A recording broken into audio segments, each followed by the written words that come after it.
महाराष्ट्राचा बुलंद आवाज. ताज्या बातम्या, मनोरंजन आणि व्हायरल बातम्यांसाठी यूथ महाराष्ट्र न्यूज चॅनल आजच सबस्क्राईब करा.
मुख्य विषयाकडे जातोय.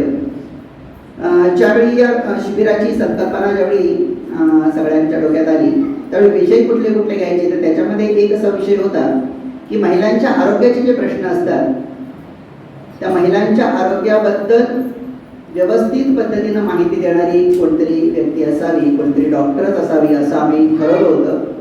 आणि त्याच पद्धतीनं आज कल्पनाताई शेट्टे या ठिकाणी आहेत. या संस्थेची त्यांची बरीच वर्षापासूनची नाळ आहे आणि सेवादलाची वगैरे शिबिरं चालायची, श्रमसंस्था शिबिरं चालायची. या शिबिरांमध्ये अनेक वेळा त्यांनी येऊन या मुलांना मार्गदर्शन केलेलं आहे. पनवेलमध्ये त्यांचा दवाखाना, नवीन पनवेलमध्ये, जुन्या पनवेलमध्ये त्यांचा दवाखानाही आहे. पण प्रबोधनाचं काम अतिशय चांगल्या पद्धतीनं करतात आणि डॉक्टर माणूस एखादा आपल्या घरातला असावं अशा वाटणारे ते आहेत. म्हणजे ते आता बोलताना सुद्धा, त्यांच्यानं प्रश्न विचारताना सुद्धा तुम्हाला तो अनुभव येईल. अशा कल्पनाताई शेट्टेंना मी विनंती करणार आहे की आपले आरोग्य आपल्या हाती हा विषय त्यांनी तुमच्यासमोर, आणि तुम्ही बिनधास्तपणे त्यांना जे प्रश्न असतील ते प्रश्न विचारायचे आहेत.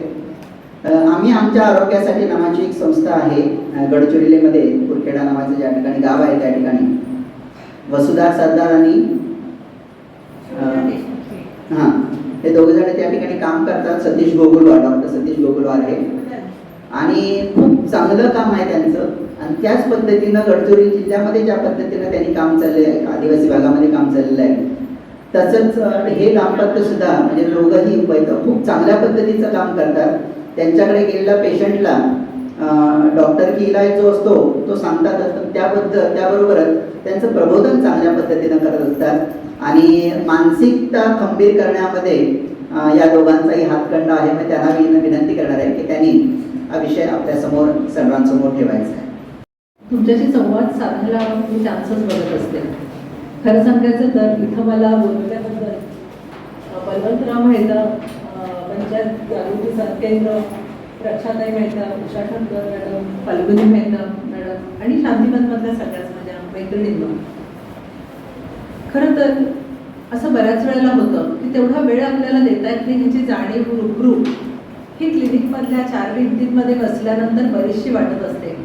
समाजाबद्दल ज्या काही गोष्टी करता येण्याजोग्या असतात त्या 4 भिंतींमध्ये खरं तर तेवढ्या वेळात आपल्याला देता येत नाही, पेशंटशी बोलता येत नाही, अशी एक रुखरूप लागत असते. हां, आणि महिला आणि मुलं हा माझ्या जिव्हाळ्याचा आहे, व्यवसायाच्या निमित्ताने पण आणि माझी हॉबी म्हणून पण. त्या दोन्ही गोष्टी माझ्या नेहमीच जीवाभावाच्या राहिल्या. आणि महिलांचं आरोग्य खरंच म्हणजे आपल्याला हा विचार करायला हवा. पण आज जर तुम्ही बघितलं तर तुमच्यासाठी कितीतरी मोठ्या गोष्टी सांगणार आहेत. आता तुम्हाला महिलांच्या बद्दलचे तुम्हाला कायदे काय आहेत, तुमच्या बाजूनी काय काय गोष्टी तुम्हाला मिळू शकतात, नंतर तुम्हाला उद्योगासाठी त्यांनी कुठल्या संधी मिळणार आहेत याबद्दल सगळी माहिती मिळणार आहे. आणि हा सगळा मस्त कॉम्पॅक्ट प्रोग्राम आहे. पण हा कोणासाठी आहे? हा तुमच्यासाठी आहे. तुम्ही म्हणजे नक्की कोण? आपण म्हणजे आपल्यामध्ये आपलं शरीर आहे, मन आहे, बुद्धी आहे, त्या सगळ्याचा आपल्याला आता विचार करायला हवा आहे. कारण उद्या सगळा जॉब मला पाहिजे तसा मिळाला म्हणजे मी सुखी होईन का? मला खूप छान पैसे मिळाले, भरपूर पैसे मिळाले म्हणजे मी अल्टिमेटली सुखी नाही होऊ शकत आहे. माझं मन सुखी व्हायला पाहिजे. त्यासाठी माझ्या मनाला संस्कारक्षम मला पहिल्यापासून बनवावं लागणार आहे.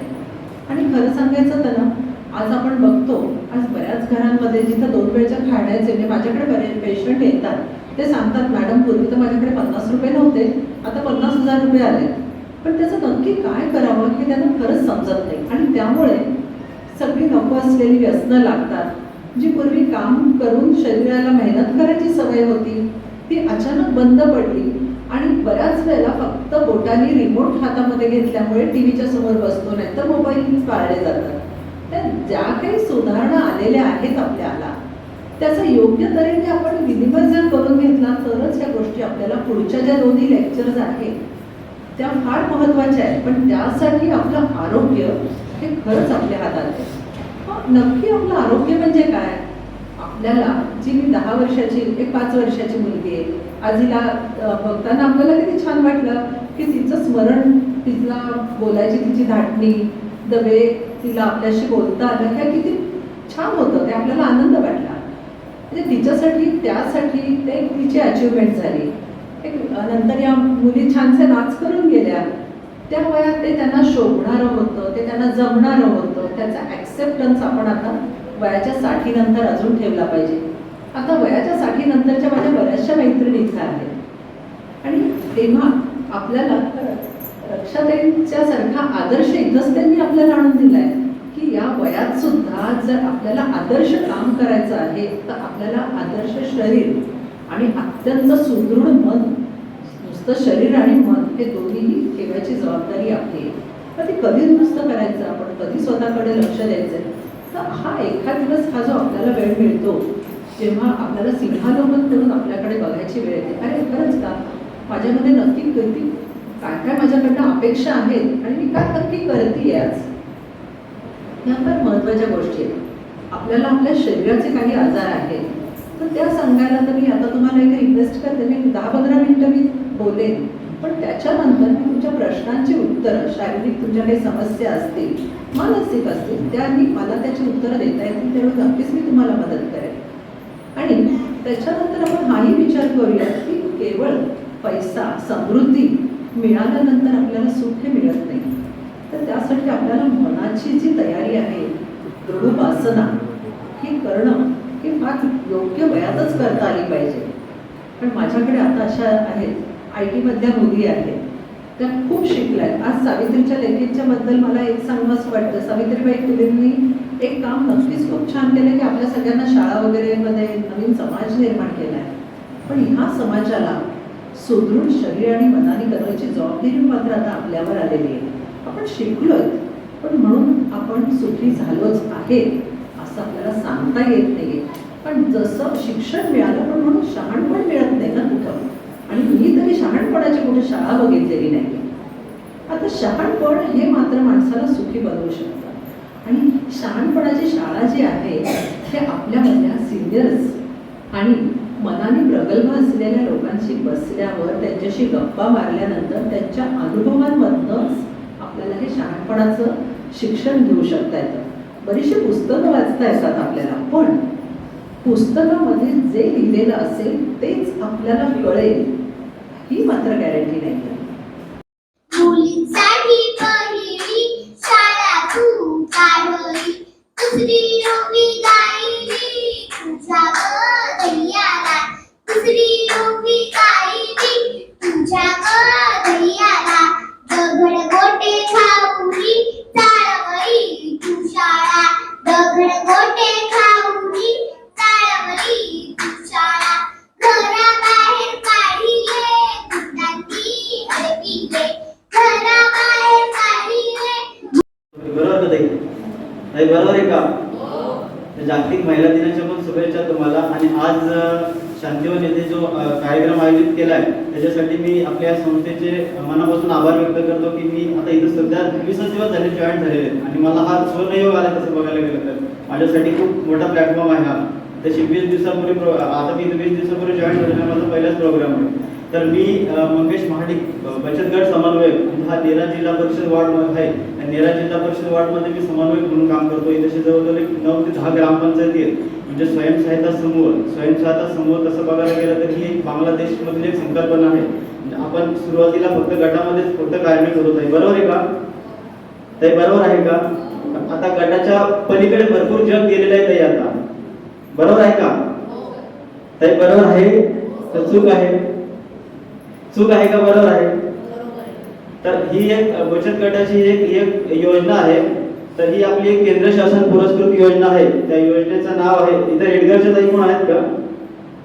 दुसरे अजून कोण आलेले? 2 आले. अजून ताई कोण आले? रेडगर मधून, केवाले मधून कोण आले? वाजे मधून, दुंद्रे मधून, उसरली मधून आले. ठीक आहे. तर ही आपली एक केंद्र शासन पुरस्कृत योजना आहे. कुठली योजना आहे? केंद्र शासन पुरस्कृत योजना आहे. त्या योजनेचं नाव आहे महाराष्ट्र राज्य ग्रामीण जीवन उन्नती अभियान. थोडं बोललं तर नाही बरं पडेल, थोडं बोललं तर बरं पडेल. मला बोलणं आवडतं. तुम्ही भाषण सांगितलं आणि तुम्ही घरी जाऊन सांगा सरांनी काहीतरी सांगितलंय तर तुम्ही पण बोललात तर बरं पडेल. महाराष्ट्र राज्य ग्रामीण जीवन उन्नती अभियान. एवढं लांब मध्ये नाही देत बोलता येणार. तर कमीत कमी आपण उमेद या नावाने जरी बोललो, आपण गावामध्ये टोपण नावाने बोलतो की नाही बोलतो? बोलतो का नाही बोलतो? एक बालू नावाचा पोरगा असेल, त्याचं नाव असतो राजेश, बरोबर आहे? तसं आपण त्याला टोपण नावाने काय बोलतो? बालू या नावाने बोलतो. तसंच या योजनेचं एक टोपण नाव सुद्धा आहे. त्या योजनेचं नाव आहे उमेद. काय नाव आहे? आता सरांनी मला सांगितलं 2 दिवसापूर्वी सरांनी फोन केलेला की असं असं कार्यक्रम आहे, त्याच्यासाठी तुम्ही या. म्हणून मी 2 ठिकाणी मॅडम ऑलरेडी जायचं होतं. मी म्हटलं जाऊ शांतीवनला जायचंय, मला पण थोडंसं काहीतरी शिकायला भेटेल. तर ही आपली केंद्र शासन पुरस्कृत योजना आहे. महिला सशक्तीकरणावरती काम करते. कशावरती काम करते? महिला सशक्तीकरणावरती काम करते. केंद्र शासन पुरस्कृत योजना आहे. याच्यामध्ये केंद्राचा 70% आणि राज्याचा 30% हिस्सा आहे. किती?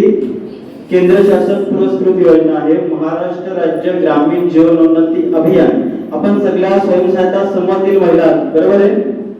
बरोबर आहे का नाही?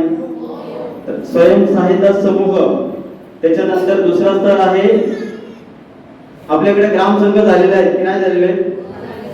प्रभाग संघ झालेले की नाही झालेले? तर थोडक्यात त्याची मुलाखत देतो. आपण स्वयंसहायता समूहामध्ये स्थापन झाल्यापासून आपल्याला 3 महिन्यानंतर शासनाकडून सुरुवातीला 15,000 रुपयाचा फिरता निधी देत होता, बरोबर आहे? आता त्याची रक्कम ताई वाढून 2 पट झालेली आहे. म्हणजे त्याची रक्कम 30,000 रुपये झालेली आहे. तर आपल्याला स्वयंसहायता समूहासाठी ज्या 10 महिला आहेत, त्या 10 महिलांना रोजगार करण्यासाठी 30,000 रुपये आपल्याला शासन मान्यता आहे. तर जेवढे आहेत ते आपल्याला 3 महिन्यानंतर आपल्याला लागू होतात. 3 महिन्यानंतर आपल्या गाव स्तरावरती जसे आशा वर्करताई, अंगणवाडीताई काम करतात, तसं आपल्याकडे सीआरपी ताई म्हणून काम करतात. ते सगळ्यांच्या परिचयाच्या असतीलच गावामध्ये. तुमच्याकडे आधार कार्ड घेत असतील, पॅन कार्ड घेत असतील, तुमच्या बँकेचं पासबुक मागत असतील, बरोबर आहे ना? तर त्यांना जरा ताई थोडं सहकार्य केलं तर बरं पडेल. कारण ते आपल्या गावाच्या माऊली आहेत. बचत गटाची खूप मोठी सावली आहे. कारण एक गाव एक ग्रामपंचायत असं नाही, त्यांच्याकडे भरपूर बचत गटाचं खूप काम असतं. तुम्ही त्यांना जेवढं गाव स्तरावरती सहकार्य कराल तेवढं आपल्यापर्यंत ही योजना येत जातील. तर ही एक ग्राम विकास विभागाची योजना आहे. ग्राम विकास विभागाची योजनेअंतर्गत सांगायला गेलं तर 3 महिन्यानंतर आपल्याला स्वयंसहायता समूहाला आता सुरुवातीला 15,000 रुपयाचा निधी भेटत होता. आता त्याची रक्कम 30,000 रुपये झालेली आहे. किती झालेली आहे? 30,000 रुपये झालेली आहे. आपण आपल्या जसे स्वतःचे जसे 3 स्तर आहेत. कोण सांगू शकेल आपले 3 स्तर आपल्या स्वतःच्या वैयक्तिक जीवनातले? आपण मानवी जीवन जगत असताना आपले सुद्धा 3 स्तर आहेत. मी रेडियल मध्ये पण ही माहिती दिली होती. कोण सांगू शकेल का? बाल्यावस्था, दुसरं कोणतं? तारुण्यावस्था आणि वृद्धावस्था. तसंच हे स्वयंसहायता समूहाचे सुद्धा 3 स्तर आहेत. म्हणजे आपण गाव स्तरावरती जशी ग्रामपंचायत असते, तालुका स्तरावरती पंचायत समिती असते आणि जिल्हा स्तरावरती जिल्हा परिषद असते, तसे बचत गटाचे सुद्धा 3 स्तर आहेत. आपण 3 स्तरामध्ये याची रचना आहे. गाव स्तरावरती स्वयंसहायता समूह, त्याच्यानंतर दुसरा स्तर आहे तो ग्राम संघ आणि तिसरा संघ आहे तो प्रभाग संघ. प्रभाग संघ ही खूप मोठी संकल्पना आहे. ग्राम संघामध्ये आपल्या एरियामध्ये जेवढे गट आहेत ते गटाचं मिळून 10 गटांचा स्वयंसहायता मिळून एक ग्राम संघ तयार होतो. ग्राम संघाला वेगवेगळ्या प्रकारचे फंड रिलीज होतात. 6 महिने झाल्यानंतर त्याचे शासनामार्फत फंड रिलीज होतात आणि ग्राम संघाचं मिळून एक टोटल एरियामध्ये एक जिल्हा परिषद वार्डचा एक प्रभाग संघ तयार होतो. तर ही महिला सशक्तीकरणाची खूप वाखाणण्याजोगी योजना आहे. तर आपल्याला आता मी 2 महिन्यात 1च महिना झाला मी इथे येऊन, इथेशी बऱ्याचशा गोष्टी अगदी बाकी आहेत. कारण इथेशी काही प्रॉपर माणूस नसल्यामुळे 2-2, 3-3 माणसं इथेशी वर्कआउट होऊन गेलेली. तर जेवढ्या योजना आहेत जेवढ्या मी माझ्या CRP टाईम मार्फत तुमच्यापर्यंत कार्यान्वित करण्याचा परिपूर्ण प्रयत्न करेन. सावित्रीबाई फुले कृती दिन आणि आपण सगळ्यांनी आलेल्या आत्ताच्या नव्या सावित्री, घेतला वसा टाकणार नाही हे गाणं मगाशी म्हटलं. त्या सगळ्या जणी वसा घ्यायला आल्या, त्या सर्व भगिनी, आणि ज्यांनी एक पिढी नंतर आता हे पुढे चालू ठेवलं, एका पिढीतनं दुसऱ्या पिढीकडे, तिसऱ्या पिढीकडे, त्यातल्या माझ्या आधीच्या पिढीतल्या, माझ्या पिढीतल्या आणि नंतरच्या पिढीतल्या सगळ्या मित्रमैत्रिणींना मनापासून शुभेच्छा. मगाचपासून ऐकत होते मी आणि माझ्या मनात अनेक प्रश्न. तुम्ही कोण आहात किंवा तुमचे गट काय आहे, त्यामुळे गटाबद्दलच्या प्रश्नांची उत्तरं त्यांनी द्यायची आहे. पण एकच फक्त लक्षात ठेवा, व्यवस्था कायम असते, बदलत असते. त्या महिलांसाठीच्या कार्यक्रमातले बदल जे आहेत त्यातला पहिला बदल, बाईचं कल्याण कोणीतरी बाहेरचा माणूस करणार नाही. पूर्वी शब्द होता महिला बाल कल्याण, आता शब्द कल्याण नाही, विकास आहे. त्या आपलं कल्याण बाहेरचा कोणीतरी नाही करणार, आमचा विकास आम्हाला करायचा आहे. त्या वाढ होते संख्येत, 1 मुलाची 2 मुलं झाली, 2 मुलाची 3 झाली, लोकसंख्या वाढते, मग परत 1वर आली. त्या कमी जास्ती वाढ होत राहते. त्या मुलगी शिकली, प्रगती झाली, तेव्हा मी पुढे चाललोय, पण माझा विकास झाला असं जेव्हा आपण म्हणतो तेव्हा काहीतरी वेगळं म्हणतो. तसंच यांनी मगाशी गटांची नावं आणि मी विचारलं गोंधळ कुठे आहे, कारण ते सरकारी कार्यपद्धतीत काम करतात. त्या आपल्या गावात गट नव्याने नाही येत. पूर्वी पण गट होते, महिला मंडळ होती त्याच्या आधी, आणि महिला मंडळ कोणाची होती तर शिकलेल्या बायांची होती, शहरातल्या बायकांची होती. हळूहळू गावात पण महिला मंडळ आणि हळदी कुंकवाचे कार्यक्रम पोहोचले. मग महिला मंडळ आणि त्यांना समाज कल्याण विभागाकडनं आपल्याला खूपशा गोष्टी वस्तू मिळाल्या. 1000 रुपये कोणाला ढोलकी, कोणाला बाटली बनवायचे साहित्य.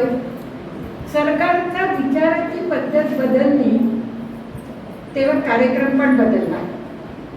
आणि मग रोजगार आम्ही 84-85 पासून आपल्याकडे ग्रामीण विकासाचा कार्यक्रम जेव्हा सुरू झाला त्याच्यामध्ये आपल्याकडे ड्वाकरा म्हणून एक कार्यक्रम आला.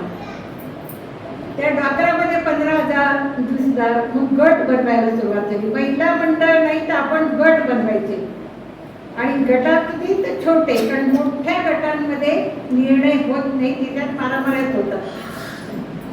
त्याच्यामध्ये एक ऐकतो, बाकीचे झोपतात. तेव्हा छोटे छोटे गट बोलात बसतील आणि एकमेकाला समजून घेतील, म्हणून ती गटाची कल्पना आली. आणि थोड़ी मेरी जो कमेंट्स है, जो मुझे कहना है और मुझे लगता है कि हम इस प्रभाव में जा रहे हैं कि महिला अधिकार क्या है, महिला सक्षमी